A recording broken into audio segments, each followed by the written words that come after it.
Hello students, हम जो है कल बहुपद कर रहे थे, है ना। क्लास टेंथ की क्लास टेंथ का सेकंड चैप्टर, है ना। तो उसके अंदर जो हमने 3 क्वेश्चन कर लिए थे, 3 क्वेश्चन और ड्यू रह गए थे पहले क्वेश्चन के, ठीक है। तो हम जो है ये पहले देखते हैं क्वेश्चन नंबर पहले का चौथा, ठीक है। समझना ये क्या है, 4u² + 8u, ठीक है। ये हमारा क्या है, क्वेश्चन है, ठीक है। देखना ये u है ना, u। मैं इसको ऐसे लिख देता हूँ समझने के लिए, किसी को कोई प्रॉब्लम हो तो 8u, ठीक है। 4 को ऐसे चेंज कर दिया मैंने ना। देखना मैं अब इसके अंदर आप बोलोगे सर ये वो फॉर्म नहीं बन रही है वगैरह। फॉर्म अपनी क्या होती है, x² + का bx + का c। अपनी फॉर्म ये होती है, ये ax² है, ये प्लस का bx प्लस इसमें c नहीं है ना। जब c नहीं है तो अपन इसको कैसे सोल्व करेंगे, है ना, ठीक है। तो अब आप बोलोगे सर इनका गुणा, अगर मान लो मैं यहाँ पे 0 रख देता हूँ, ठीक है। 0 रख दिया तो इसका गुणा क्या हो गया, 0 होना चाहिए, है ना। वैसे फिर तोड़ोगे, अब ऐसे क्या करेंगे, गुणा 0 हो जाए, ठीक है। जो मैंने आपको मेथड बताया था, 4u² है, 4u² जो है 0 से गुणा करेंगे तो 0 आना चाहिए। अब ऐसी दो संख्याओं को गुणा करो कि जिनका योग 0 आ जाए, नहीं बैठेगा। तो उससे बचने के लिए हम इस क्वेश्चन को डायरेक्ट सोल्व कर लेते हैं। कैसे, देखना 8u है, मैंने देखो इसमें से 4 कॉमन आ रहा है, इसमें से भी 4 कॉमन आ रहा है, इसमें भी 4 का भाग जा रहा है, इसमें भी 4 का भाग जा रहा है, ठीक है। ये भी u से डिवाइड हो रहा है, ये भी u से डिवाइड हो रहा है, ठीक है। तो देखो 4u कॉमन ले लिया, 4 का भाग 4 का भाग इस 4 में दिया 1, इस u का भाग इस u में दिया, एक u बच जाएगा, या एक u बाहर आ गया, ठीक है। तो क्या बच गया, यहाँ पे u बच गया, प्लस वैसे का वैसा 8 को 4 से डिवाइड किया, 2 आ गया, u को u से डिवाइड किया, ये बच गया वापस, ठीक है। क्लियर, ये बहुत सिंपल क्वेश्चन है, दिखने में हार्ड है लेकिन बहुत सिंपल क्वेश्चन है, ठीक है। 4u = 0, दोनों को अलग अलग रख लो, u + 2 = 0, ठीक है। u = 0/4, तो u = क्या आ जाएगा, 0 आ जाएगा। क्लियर, देखना u = इधर प्लस का है, उधर जाके माइनस का 2 हो जाएगा। अल्फा बराबर क्या आ गया, 0, बीटा बराबर क्या आ गया, -2, ठीक है, -2। देखो अल्फा प्लस बीटा वही प्रोसेस अपनी, अल्फा प्लस बीटा का सूत्र क्या होता है, फॉर्मूला -b/a, ठीक है। अल्फा का मान कितना है, 0, बीटा का मान कितना है, -2, ठीक है। अब देखो ये 0 प्लस माइनस गुणा हो गया माइनस और 2, वापस -2 बच जाएगा। देखना माइनस का साइन वैसा का वैसा, बी का मान कितना है, देखो वही फॉर्मूला, बी का मान कितना है 8, बी का मान कितना है 8 या 8, ठीक है। ए का मान कितना है 4, ए का मान 4, 8 को 4 से डिवाइड करोगे -2 आ गया बराबर, इसका मतलब अपना क्वेश्चन सही है। चलो ठीक है, अगर ये बराबर नहीं आता ना, इसका मतलब आपने कहीं ना कहीं गलती कर दी है, ये ध्यान रखना, ठीक है। चलो सुनो, ध्यान रखना, वही दूसरा अल्फा इंटू बीटा बराबर क्या होता है, c/a होता है, c/a। चलो ठीक है, अल्फा का मान कितना है 0, बीटा का मान कितना है -2। जब माइनस और इसका प्लस, पहली बात तो आपको गुणा करने की जरूरत है ही नहीं, क्योंकि जो भी संख्या 0 से गुणा होती है वो क्या बन जाती है, 0 बन जाती है। चलो ठीक है, ये 0 बन गया। c का मान कितना है, c का मान 0, a का मान 4, 0 आ जाएगा, 0 में 4 का भाग देंगे 0, मतलब बराबर आ गया। इसका मतलब अपना क्वेश्चन क्या है, बिल्कुल सही है। कोई डाउट किसी को, चलो ठीक है। अगला क्वेश्चन देखो, 5वां क्वेश्चन, ठीक है। 5वां क्वेश्चन क्या है, t² - -15, ठीक है, 15, ठीक है। अब देखना, अभी क्वेश्चन, अरे सर इसमें दिमाग खराब हो गया, इसमें तो अपनी वही फॉर्मूला अपना x² प्लस का bx प्लस का c। आप बोलोगे सर इसमें ये दिया हुआ है t² और -15 दिया हुआ है, इसका मान तो कुछ है ही नहीं दिया हुआ, ठीक है, छोड़ दो ये। समझ में आ रही है बात। अब आप देखो ये टाइप दूसरी टाइप आ गई, ठीक है, मोस्ट इंपॉर्टेंट टाइप है ये, ठीक है। ऐसे क्वेश्चन अक्सर एग्जाम में आते हैं, समझ आ रही बात, कन्फ्यूजन करने के लिए ऐसे क्वेश्चन होते हैं। आपने 9th क्लास में एक चीज़ पढ़ी होगी, a² - का b² बराबर फॉर्मूला होता है a + b × a - b। ये आपने एक फॉर्म पढ़ी होगी 9th क्लास में, ठीक है। अब ध्यान से देखना मैं क्या बोलना चाह रहा हूँ आपको, ठीक है। देखना सर ये ऐसी फॉर्म तो बनी नहीं रही है, लेकिन क्योंकि इसके ऊपर तो स्क्वायर है, इसके ऊपर स्क्वायर है ही नहीं, लेकिन अपन इसको स्क्वायर बना सकते हैं। कैसे, आपने एक चीज़ पढ़ी होगी कि √2 गुणा √2 2 हो जाता है, होता है कि नहीं होता है, होता है ना। तो उसी प्रकार √15 × √15 = क्या हो जाएगा, बराबर 15 हो जाएगा। समझ में आ रही है बात, स्क्वायर होके, ऐसे नहीं आता तो ऐसे देख लो, √2 15, ठीक है। स्क्वायर से क्या होगा, अंडर रूट कट जाएगा, 15 रह जाएगा। क्लियर होगी बात, चलो ठीक है। आ जाओ t² - का t² माइनस 15 दे रखा है हमारे को, ठीक है, समझना ध्यान से, देखना। मैं इसको लिखता हूँ t² माइनस का √15 का स्क्वायर, लिख सकता हूँ, नहीं लिख सकता। अब जिसके भाई पेट में दर्द हो रहा हो ना, वो देखो स्क्वायर साइड अंडर रूट वापस कट जाएगा, कोई दिक्कत नहीं है। समझ आ रही है बात? देखो अब क्या बन गया, a² माइनस b², ये वाला फॉर्मूला लग जाएगा, a plus B into A minus में, मैं वापस लिख देता हूँ, ये लो a² माइनस का b² बराबर क्या होता है, a plus B into A minus B. अब देखो a² माइनस b² मैं इसको इस फॉर्म में लिख सकता हूँ, तो मैं इसको क्या लिख दूंगा, t प्लस √15 और t माइनस √15, ठीक है, 15 आ जाएगा। समझ आ रही है बात? चलो ठीक है, आ जाओ, दोनों को अलग अलग कर लो, डायरेक्ट सोल्व हो गया, मेहनत करने की जरूरत नहीं पड़ी। और सारे क्वेश्चनों में आपको मेहनत करने की जरूरत पड़ती थी, इसमें तो आपको मेहनत करने की भी जरूरत नहीं पड़ी, ठीक है।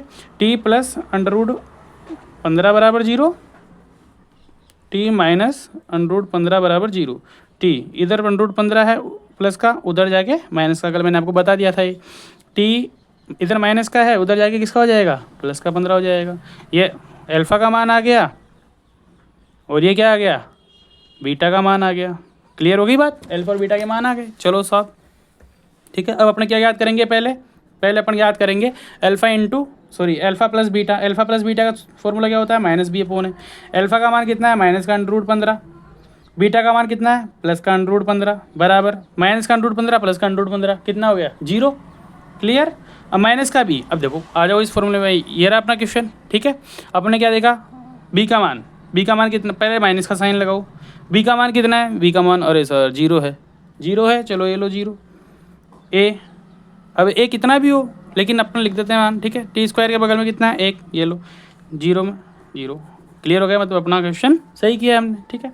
फिर दूसरी चीज़ अपन क्या याद करेंगे, alpha into beta c upon a. Alpha कितना है, माइनस का √15 डॉट प्लस का √15, ठीक है। क्या हुआ, c अपॉन ए हो जाएगा। c कितना है, देखो c आ जाओ, माइनस का 15, a कितना है, 1, देख लो, ठीक है। a कितना है, 1, माइनस और इसका प्लस गुणा होके माइनस, √15 मैंने आपको बताया था, √15 गुणा होके क्या बनेगा, 15, √15 मल्टीपल होके 15 हो जाएगा, ठीक है। और ये माइनस का 15 है ही ऑलरेडी, इसका मतलब ये भी अपना सही है, ठीक है। तो अपना इक्वेशन कंप्लीट हो गया। समझ आ रही है बात? किसी को कोई डाउट हो भाई पूछ लेना, ठीक है, बता देना, मैं बता दूंगा, ठीक है ना। अच्छा चलो आ जाओ, अगला क्वेश्चन कौन सा है, अगला क्वेश्चन है क्वेश्चन नंबर 6, ठीक है। Question number 6, 3x² minus x minus का 4। ये देखो ये हमारी वापस वही फॉर्म आ गई, x² plus bx plus c, अपनी फॉर्म इसी के रूप में होती है, ठीक है। हम क्या करेंगे, इसको तोड़ेंगे, अब की बार तोड़ना पड़ेगा अपना हमारे को, इसमें कोई फॉर्मूला नहीं लग रहा है, तो देखना 3x² माइनस x माइनस 4, वही काम आपको करना है, बीच वाले को तोड़ना है, x वाले पार्ट को कितने भागों में, 2 भागों में। 2 भागों में कैसे तोड़ना है, सुनो ध्यान रखना, कैसे तोड़ना है कि जब इनको गुणा करें, जब इनको मल्टीपल करें, गुणा करें तो क्या आना चाहिए, इन दोनों का गुणा, साइड वालों का गुणा, ठीक है। साइड वाला देखो, साइड वालों गुणा क्या है, माइनस प्लस गुणा हो गया माइनस, माइनस प्लस गुणा हो गया क्या आया, माइनस। 4 से 3 को गुणा करोगे 12 आ जाएंगे, बाहर आ जाएंगे, और x², ठीक है, 12 माइनस का 12x², ठीक है। और जोड़ने पर उसको क्या आना चाहिए, माइनस का x आना चाहिए। अब देखो गुणा करने पर माइनस साइन आ रहा है, मतलब एक संख्या प्लस की हो गई, एक संख्या किसकी हो जाएगी, माइनस की हो जाएगी। भाई समझ में आ रही है बात, एक संख्या प्लस की हो जाएगी, एक संख्या माइनस की हो जाएगी, गुणा करने पर माइनस आ रहा है तो, ठीक है। अब एक संख्या प्लस की आ गई, एक संख्या माइनस की, मतलब कहीं ना कहीं संख्या क्या होगी, जुड़ेगी घटेगी, ठीक है, जुड़ेगी नहीं सॉरी घटेगी सिर्फ। समझ आ रही है बात? तो ऐसे कोई 2 संख्या सोचो जिनको गुणा करने पर 12 आता हो। अब देखो 6 और 2 को गुणा करोगे तो भी 12 आएगा, लेकिन 6 में से 2 घटाओगे तो क्या आएगा, 4 आएगा, इसका मतलब ये कैंसिल हो गया हमारा, ठीक है। हम देखते हैं 4 और 3, 4 को 3 से गुणा करोगे 12, 4 में से 3 घटाओगे 1, मतलब ये बैठ जाएगा हमारा। समझ आएगी बात, बैठ जाएगा ना। चलो देखो, अब देखो, अच्छा 4 और 3 तो बड़ी संख्या किसकी आएगी, गुणा करने पर माइनस, अच्छा जोड़ने घटाने पर क्या आ रहा है, माइनस साइन आ रहा है, मतलब बड़ी संख्या किसकी रहेगी, माइनस की रहेगी, मतलब 4 किसका रहेगा, माइनस का रहेगा, ठीक है। और 3 किसका हो जाएगा, प्लस का हो जाएगा। कोई डाउट? अब समझना, 3x² माइनस का 4x प्लस 3x माइनस 4, ये हो जाएगा। देखो इधर से 3 कॉमन, इधर से 3 नहीं आ रहा, कैंसिल, इधर x उधर x कॉमन आ जाएगा, अंदर क्या बच जाएगा 3, वैसा का वैसा, x एक बाहर आ गया, एक अंदर रह जाएगा, ठीक है। माइनस 4x बाहर आ गया, प्लस 3x माइनस 4, यहाँ पे ऑलरेडी 3x माइनस 4 है, मतलब अपने को क्या कॉमन लेना है, एक कॉमन लेना है, ठीक है।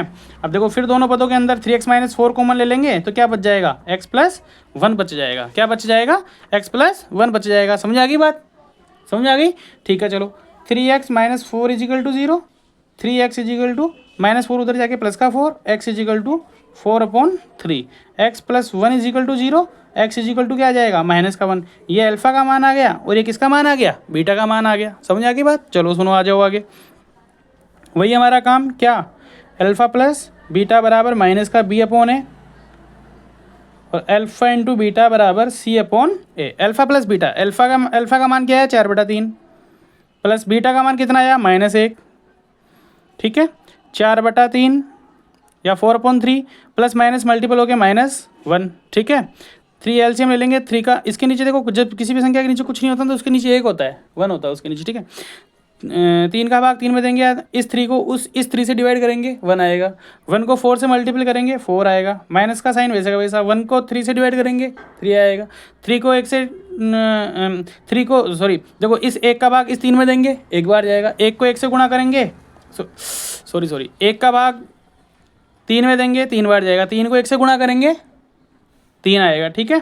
समझ आ रही है, बस सॉरी भाई मिस्टेक हो गई है ना, तो ध्यान रखना। 4 में से 3 गया 1, ठीक है, बटा 3, ठीक है। अब देखो माइनस का बी, माइनस कितना, अब देखो पहले माइनस का साइन वैसा का वैसा, बी का मान कितना है, बी का मान -1 कितना है, माइनस का 1, और ए का मान कितना है 3, माइनस और माइनस गुणा हो गया प्लस 1/3 आया कि नहीं आया, प्लस 1/3, ये लो प्लस का 1/3 बराबर आ गया। इसका मतलब हमारा क्वेश्चन सही है। मैंने थोड़ी मिस्टेक कर दी थी भाई, देखो सुनो, 3 का भाग 3 में देंगे 1 बार, 1 को 4 से गुणा किया 4, 1 का भाग 3 में देंगे 3 बार, 3 को 1 से गुणा किया 3 आएगा। समझ आ रही है बात, इसका नियम ये होता है, ध्यान रखना इस चीज़ का, ठीक है ना। 1/3 आ गया। अल्फा इंटू बीटा, अल्फा का मान कितना है, अल्फा का मान 4/3 गुणा होगा, बीटा का मान कितना है -1, सी का मान कितना है, सी आ जाओ, सी का मान -4, ए का मान 3, देखो माइनस प्लस गुणा हो गया माइनस, 4/3 1 से गुणा होगा 4/3 माइनस का 4/3 या माइनस का 4/3 बराबर आ गया। इसका मतलब हमारा क्वेश्चन क्या है, बिल्कुल राइट है। ये चीज़ समझ में आ गई बात आपको। आज हमारा पहला क्वेश्चन हो गया है, ठीक है। हाँ थोड़ी स्पीड जरूर धीरे है, आज हम ओनली सिर्फ 3 ही क्वेश्चन करेंगे, है ना। ये पहला क्वेश्चन जो है इसके 3 ही क्वेश्चन की है, कल हम दूसरा क्वेश्चन करेंगे पूरा एक साथ, ठीक है। और जो भी इसके जो है मतलब कल इसको कंप्लीट कर देंगे हम चैप्टर 2.2 को, ठीक है। फिर हम नेक्स्ट चैप्टर लेंगे तीसरा, ठीक है, 2 चर वाले रैखिक समीकरण युग्म, ठीक है ना। फिर हम ये चैप्टर करेंगे, है ना। तो अगर ये इसमें किसी को कोई डाउट हो तो भाई कमेंट करके बता दें मेरे को, मैं आपको समझा दूंगा, ठीक है।